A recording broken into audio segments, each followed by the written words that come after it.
எல்லோரும் தயாராக இருக்கிறீர்களா? இருக்கிறோம் அண்ணா. தமிழ் பிச்சை எடுக்க உதவாது, திருடவும் உதவாது. தமிழன் பிச்சை எடுக்க மாட்டான், அதுவும் உங்கள் கையில் பிச்சை எடுக்கவே மாட்டான். ஓட்டையும் நாட்டையும் விற்கவே மாட்டான் தங்கச்சி. அண்ணே, நீங்க நல்லா பேசினாலே எனக்கு ஒன்றும் புரியாது. என்ன மாடுலேஷன் ட்ரை பண்ணிட்டு இருக்கீங்க?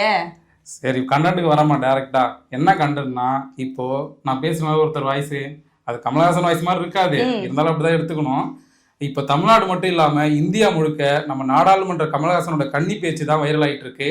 அவர் தான் டாக் ஆஃப் த டவுனே. தமிழ் பிச்சை எடுக்க கூட உதவாதா? ஓரளவு உண்மைதான். ஒரு தெற்கத்தி அறிவுரை தங்காய், தமக்கென உங்கள் நீதியை திரட்ட ஆங்கிலத்தில் இந்தியில் பிச்சை எடுக்கலாமே. தமிழ் பிச்சை எடுக்க உதவாது, திருடவும் உதவாது. தமிழன் பிச்சை எடுக்க மாட்டான், அதுவும் உங்கள் பிச்சையை ஏற்கவே மாட்டான். ஆமா ஆமா, நானும் சோசியல் மீடியா ஓபன் பண்ணாலே கமலஹாசன் மட்டும் ட்ரெண்ட் ஆகல, கூடவே ஒருத்தரும் ட்ரெண்ட் ஆயிட்டு இருக்காங்க. யாருன்னு தெரியும்ல?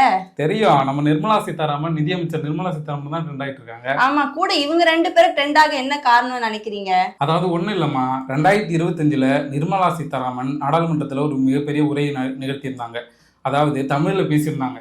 அப்போ பெரியார் சொன்ன கருத்துக்களை, அதாவது தமிழ் பிச்சை எடுக்கும் மொழி, காட்டு மிராண்டு மொழின்னு பெரியார் சொல்லியிருந்ததா அவங்க குறிப்பிட்டு சொல்லியிருந்தாங்க. அதுக்கு தான் இப்போ கமலஹாசன் பதிலடி கொடுத்திருக்காரு.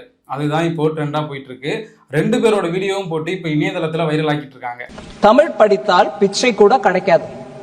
தமிழ் படித்தது பிச்சை எடுப்பதை தவிர வேற உயிர் வாழ ஒன்றுக்கும் பயன்படவில்லை என்பதோடு, இதற்காக செலவு செய்த காலத்தை வேறு துறையில் செலவிட்டால் வாழ்வில் பயன் ஏற்பட்டிருக்கும் என்பதை 100 ஆண்டுகளுக்கு முன்பே தமிழ் கற்ற ஒரு அனுபவ புலவர் பாடியுள்ளார்.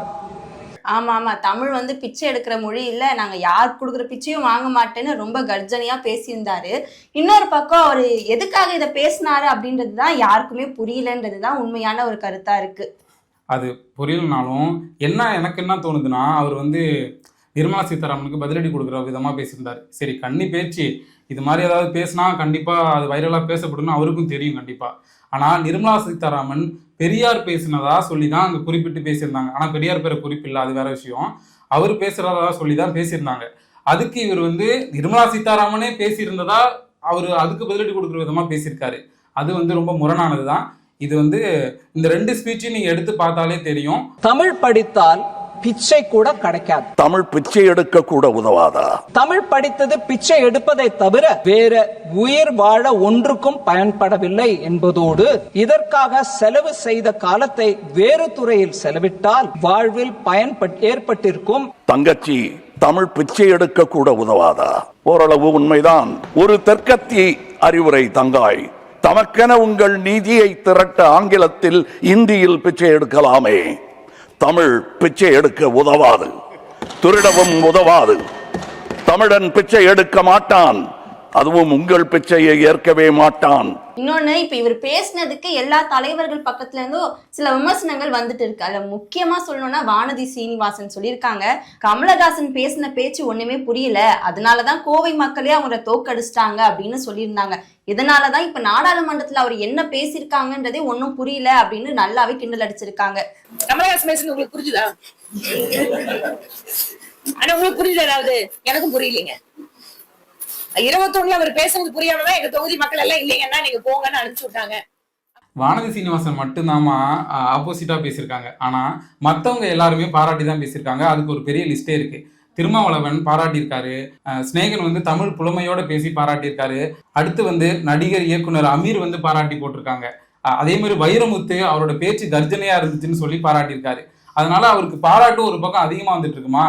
எங்கிருந்து பேசினால் இந்த உலகத்தின் காதில் விழுமோ அங்கிருந்து பேசியிருக்கிறீர்கள். இந்தியாவில் மட்டுமல்ல, இந்தியர்கள் எங்கெல்லாம் இருக்கிறார்களோ அவர்களுடைய செவிகளிலெல்லாம் ஓங்கி ஒழித்து இருக்கிறது உங்கள் ஆளுமை மிக்க ஊரை. இப்போ பாஜக இருக்கிறவங்க எதிர்த்து தான் ஆகணும். அவர் பேச்சை யாரும் வரவேற்க போறதில்லை. அதனாலதான் ஆப்போசிட்ல இருக்க எல்லாருமே அவரோட பேச்சை வந்து எதிர்த்து இப்போ வந்து கமெண்ட் பண்ணி வைரல் ஆக்கிட்டு இருக்காங்க.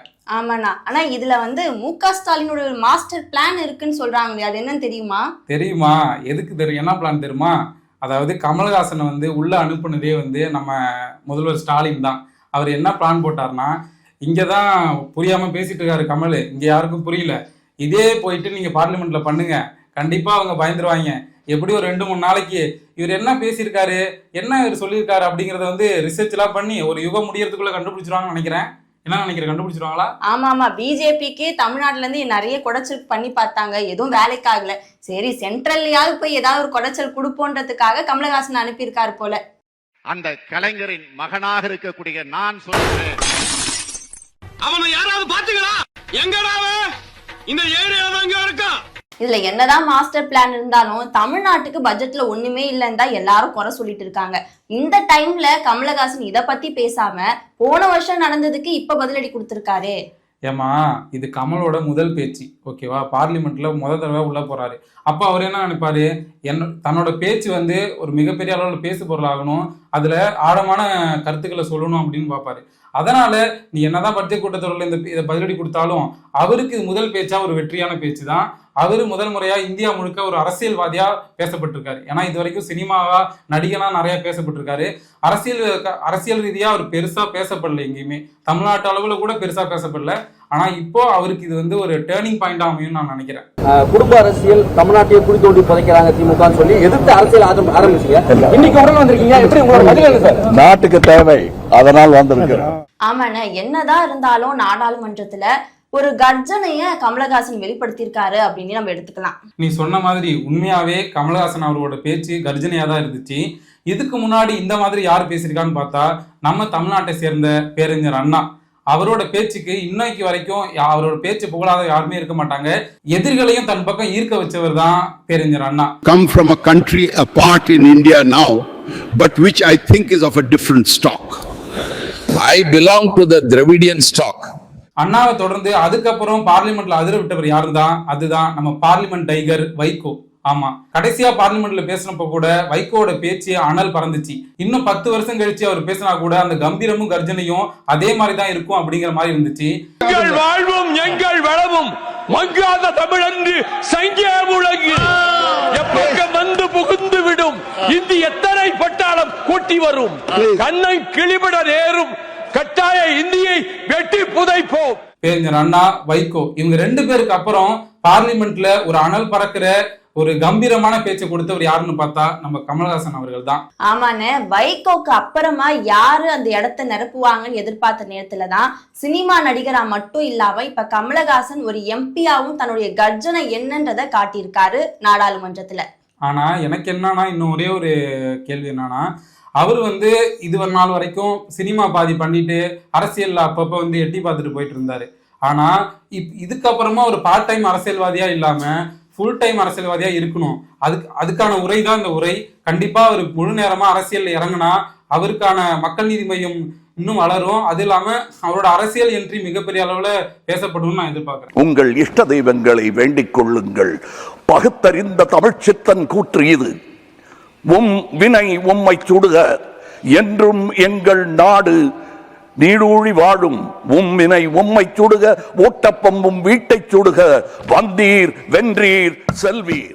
சரிண்ணே, அவர் பேச்சு எல்லாம் கர்ஜனையா ரொம்ப நல்லா தான் இருந்தது. அவர் பேசினது தமிழை கூட புகழ்ந்து பேசினாரு, அதெல்லாம் ஓகே தான். சரி, அந்த நாடாளுமன்றத்துல அவர் என்ன பேசினாருன்னு நம்ம முக்கியமா பார்க்கணும். ஏன்னா பேசுறப்ப நான் நாட்டையும் ஓட்டையும் விற்க மாட்டேன் அப்படின்னு சொல்லியிருக்காரு. இப்ப எலெக்ஷன் வேற வருது, சீட்டுக்காக யார்கிட்ட போய் நிப்பாரு? ஆமாமா, இப்ப மீம்ஸ்ல எல்லாம் அதான் ட்ரெண்டா போயிட்டு இருக்கு. ஏற்கனவே டார்ச் லைட்டால டிவியை உடைச்சு பயங்கரமா திமுக எதிர்த்தாரு. ஆனா அதுக்கப்புறமும் போயிட்டு திமுகவுல தான் சேர்ந்தாரு. அப்பவே பயங்கர கலாய். கமலஹாசன் வந்து என்ன இப்படி டார்ச் லைட் எல்லாம் உடைச்சிட்டு மறுபடியும் அங்க போய் சேர்ந்திருக்காருன்னு கலாய்ச்சாங்க. அதையே சமாளிச்சு மறுபடியும் திமுக கூட்டணியில சேர்ந்து அதுல ஒரு எம்பி சீட்டு வாங்கிட்டாரு. இப்ப இதெல்லாம் ஒரு பெரிய விஷயமாமா? மறுபடியும் திமுக சீட்டு கேட்கறதெல்லாம் கமலுக்கு ரொம்ப சாதாரண வேலை. நாட்டாளுற தகுதியே இல்லாத தலைமை இருக்கிற இந்த நாட்டுல அதை தட்டி கேட்கிற ஒருத்தனா, உங்கள ஒருத்தனா கேட்கிறேன், யாருக்கு ஓட்டு போட போறீங்க? ஆமாண்ணா, அது வேணா உண்மைதான். ஆனா அந்த போன தேர்தல் அப்ப கமலஹாசன் தான் அந்த கட்சியில ஒரு டஃப் காம்படிட்டரா இருந்தாரு. அவரை தாண்டி வேற யாரும் முக்கியமா பேசுற அளவுக்கோ இல்ல எல்லாருக்கும் அறிமுகமான முகங்களோ இல்ல. அதே மாதிரி இப்ப வர சட்டமன்ற தேர்தல்ல திமுக கூட கூட்டணி வச்சு நிறைய சீட்டுகள் வாங்குறதா சில அலசல் விலசலா நிறைய தகவல்கள் வருது. எத்தனை சீட்டு வாங்குவாருன்னு நினைக்கிறீங்க? எனக்கு தெரிஞ்ச ஒரு 10 சீட்டு வாங்குவாருன்னு நினைக்கிறேன். 10 சீட்டா? என்னென்ன காங்கிரஸ்க்கே 10 சீட்டு கொடுப்பாங்களான்னு தெரியல, இவருக்கெல்லாம் கொடுக்க வாய்ப்பே இல்லைன்னு.